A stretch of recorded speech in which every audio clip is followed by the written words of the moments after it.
And I now give the floor to the representative of the Russian Federation. Thank you, Madam President.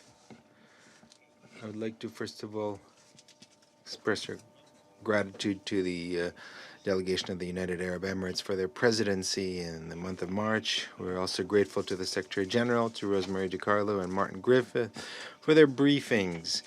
We also listened to the President of Ukraine, Vladimir Zelensky. We'd like to thank Martin for his visit to Moscow, during which, as far as we can judge, he had some useful meetings and discussions. Better than anyone else, he should know the efforts that Russia is undertaking every single day to organize humanitarian corridors. However, the arrangements reached with the help of international mediators is consistently not being implemented by the Ukrainian side. I'm not going to overload you with figures. You can such communiques are published every single day by our Ministry of Defense. I simply would like to say that just out of Mariupol toward the east, without any participation by the Ukrainian side, we have managed to save 123,500 people. Now, overall, since the beginning of this special military operation, over 600,000 people have been evacuated to Russia, including over 119,000 children. And we're not talking about any kind of coercion or abduction, as our Western partners like to present this, but rather the voluntary decision by these people is testified by many videos that are accessible in social media. Madam President, another topic of the meeting was declared today, which is practically not being discussed today, so I'm going to leave that out. I simply would like to take advantage of the virtual presence here of the President of Ukraine and would like to address him directly. Now, we place on your conscience the ungrounded accusations against the Russian military, which are not confirmed by any eyewitnesses. And we spoke about this in detail yesterday at our press conference. Vladimir Alexandrovich, we all remember when in 2019 you were elected as the President of Ukraine. Now, there were a lot of hopes tied to your election because you were, as a candidate, pledged peace and an end to the war in Donbass, including the Russian-speaking population, which you pledged to protect.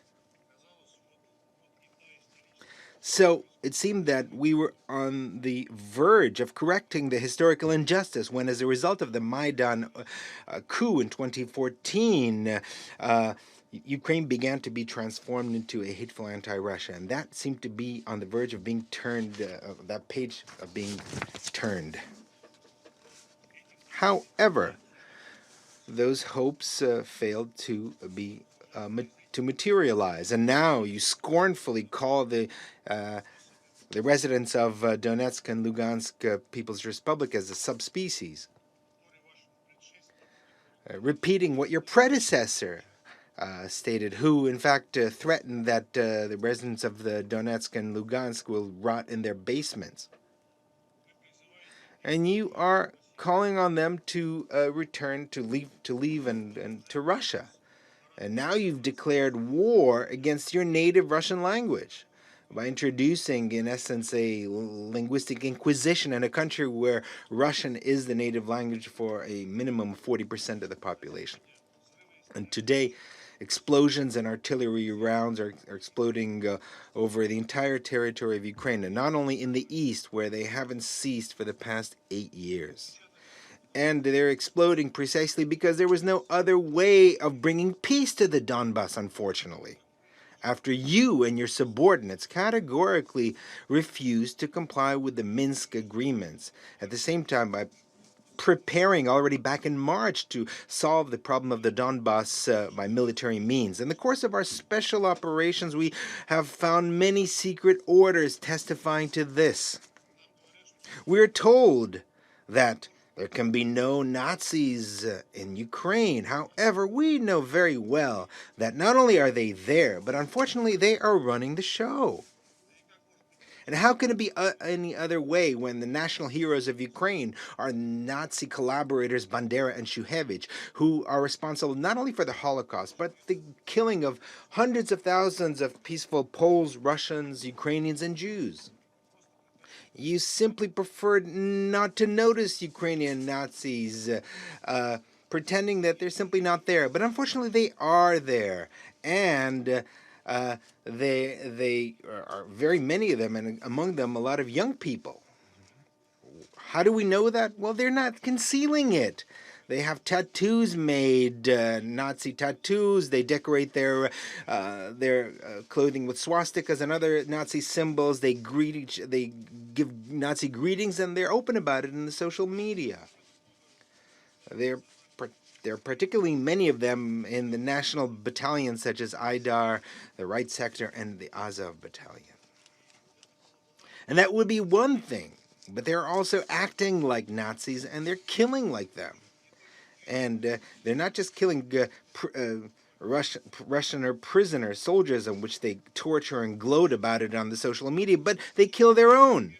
Your neo-Nazis and radicals have shown unrivaled cruelty against the civilians, which they use as human shields, and position heavy artillery next to residential buildings and multiple rocket launchers as well.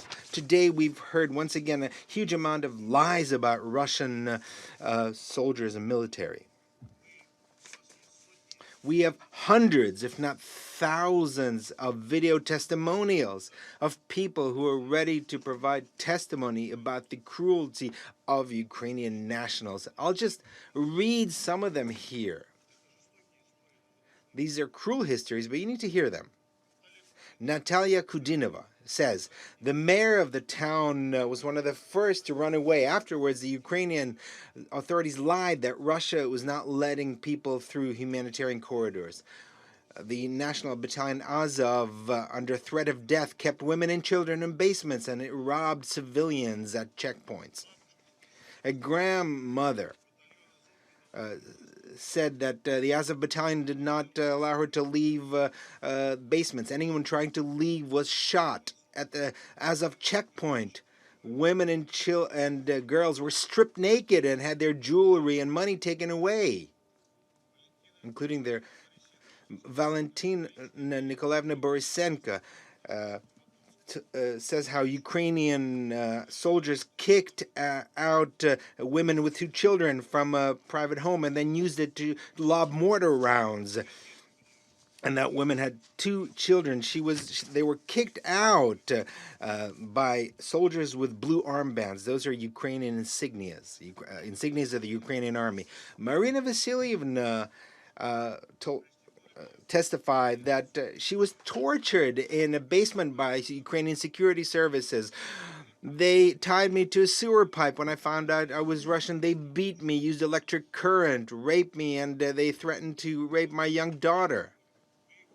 Shapovalova Olga Georgievna, we left Mariupol from Mangusha on the 25th of March. Firing positions of the Ukrainian army were positioned between residential homes and in the courtyard of a school. They used civilians as cover. In the neighborhood around the drama theater, a Ukrainian tank drove around, firing indiscriminately, including targeting residential buildings. On the territory of the 69th, 68th, and the 5th school, tanks were stationed. I saw this with my own eyes. Madam Suportkina Olga Sergeyevna, this is her testimony, and school number 15 of Mariupol, starting from 25th of February, the Ukrainian armed forces took up positions and left on the 7th of March. They directed fire from there. Our building was badly damaged from the shelling. On the 8th and 9th of March, there was intense shelling, intentionally targeting residential homes. Ukrainian soldiers were asked why they're doing it. They replied that until they destroy the entire Russian spirit in whole, they will remain there. They started looting immediately. They plundered all the shops. And it was the forces of the Donetsk People's Republic that helped evacuate us and drove us to Mangusha. There are many other heartrending stories. There are Russians and Ukrainians tortured to death with swastikas burned into their chests. There are looters and criminals who you distributed weapons to. There are civilians and foreigners who are held hostages. And in spite of all factual evidence and common sense, you're trying to lay the blame for their death on the Russian military. This is absolutely unacceptable. The fact that even consider that Russian military would be capable of this. And now we're seeing blatant criminally staged events with the Ukrainian civilians who were killed by their own radicals in the best traditions of Goebbels to accuse the Russian army. Those killed in the areas from which the Russian forces withdrew after encouraging peace negotiations in Istanbul. So now it turns out that we shouldn't have withdrawn. I'm talking about Bucha first and foremost. I understand that you saw corpses and heard testimonials, but you only saw what they showed you. You couldn't ignore the flagrant inconsistencies in the version of events which are being promoted by Ukrainian and Western media.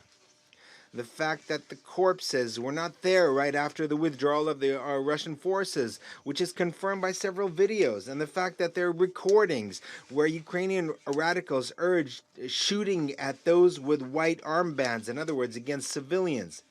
If you saw the video very carefully that was shown today, you'll see that those people who are on the ground have white armbands. These are civilians. And the fact that the corpses on the video in no way resemble those that could have been lying on the street for 3 or 4 days. And based on the sensational and completely scientifically absurd information of the New York Times, they were there since the 20th of March. So the only ones who could fall for this fake are absolute dilettantes or our Western partners who don't want to hear anything and have been calling black white and vice versa for a long time now. Unfortunately, these countries don't give a hoot about Ukraine itself. It's simply a pawn in the geopolitical game against Russia, which they will sacrifice easily. But in the meantime, they will try to prolong the conflict by delivering as much weapons as possible and ammunition. But the most important thing is that how have we sunk to such depths of cruelty that nationalists are displaying, for example, those from the Azov battalion? And you, I'm addressing the Ukrainian president. In your interview with the Americans media, you coyly, bashfully state that they are what they are. I really hope that you will reflect on this and hope that you will find a solution to the situation, because it depends only on you. Because we came to you, to Ukraine, not to conquer lands. We came to bring the long-awaited peace to the blood-soaked land of Donbass. Not a truce, but a true lasting peace. And for this, we need to root out the cruelty which I mentioned. We need to cut out the malignant Nazi tumor that is consuming Ukraine and would in time begin to consume Russia. And we will achieve that goal. I hope sooner rather than later, because there is no other outcome. We are not shooting against civilian targets in order to save as many civilians as possible. This is precisely why we're not advancing as fast as many expected. We're not acting like Americans and their allies in Iraq and Syria. We're razing entire cities to the ground. They had no pity for them, but we felt great pity because these are people who are close to us. But radicals have nothing to lose. They couldn't care less about civilians. They're ready to take to the grave with them the entire population of the Ukraine, as was clearly demonstrated by the provocation in Bucha.